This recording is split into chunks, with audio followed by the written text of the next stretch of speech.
At 10:30, final Friday game of the day, we got Air Force, who's 3-0, traveling to San Jose State, who's 1-3. Air Force favored by 3.5 points on FS1.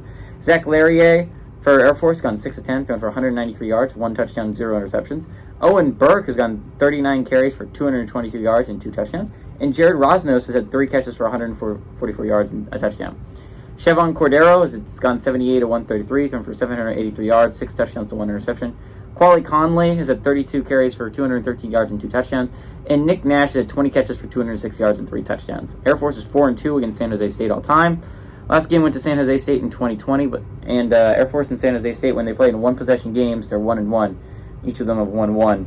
I think what's really interesting here, right, is Air Force has looked really good through 3 games, right? They look like a team that can compete for the Mountain West this year, which is going to be interesting because there's a lot of teams I can say that about the Mountain West. But a gauntlet starts soon for your Air Force, right? Next week you'll play San Diego State. Soon you play Wyoming. Boise State's not that soon. I think you end the year with Boise State. Colorado State's going to be somewhere in that mix. None of these teams are cakewalks, right? San Diego State's defense is going to give you a hell of a time. That's going to be a hard one. And San Diego State doesn't have the best record right now, but a large portion of that is they've played UCLA and Oregon State. And honestly, they forced a good amount of turnovers against Oregon State. That's a good defense. And that's going to be a hard team to beat. That's next week if you're Air Force.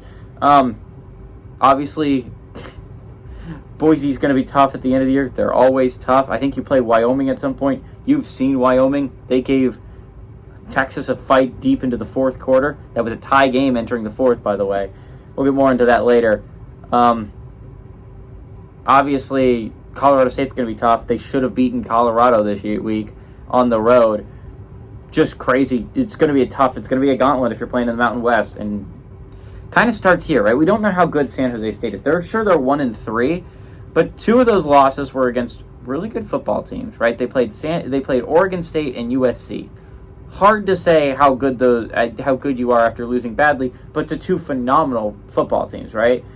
And then you lost on the road to Toledo, but again, this should be a Toledo team I'm still talking about, right? Like, they should have beaten Illinois. That's a really good Toledo team. And that was a close game. They lost 21-17. I don't know how good San Jose State is. I mean, they looked good against Toledo last week. Can they keep it up here? Air Force is really good. What they're going to do is what Air Force does to win football games. They're going to beat you on the ground. They're going to chew some clock. They're going to play some phenomenal defense. They're not going to throw the ball too much, obviously. They're Air Force. But this is a competent football team. It's a well-run football team. It's a well-oiled machine. Air Force gets 10 wins almost every year for a reason. This is a good Air Force team.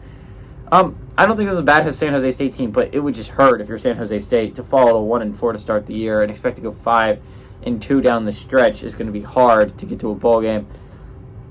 San Jose State needs this win. For Air Force, it would be nice to stay undefeated heading into a big game against San Diego State. That game against San Diego State is going to be a lot of attention, but you can't afford to mess up here. I don't think Air Force does. Give me Air Force to win and cover on the road.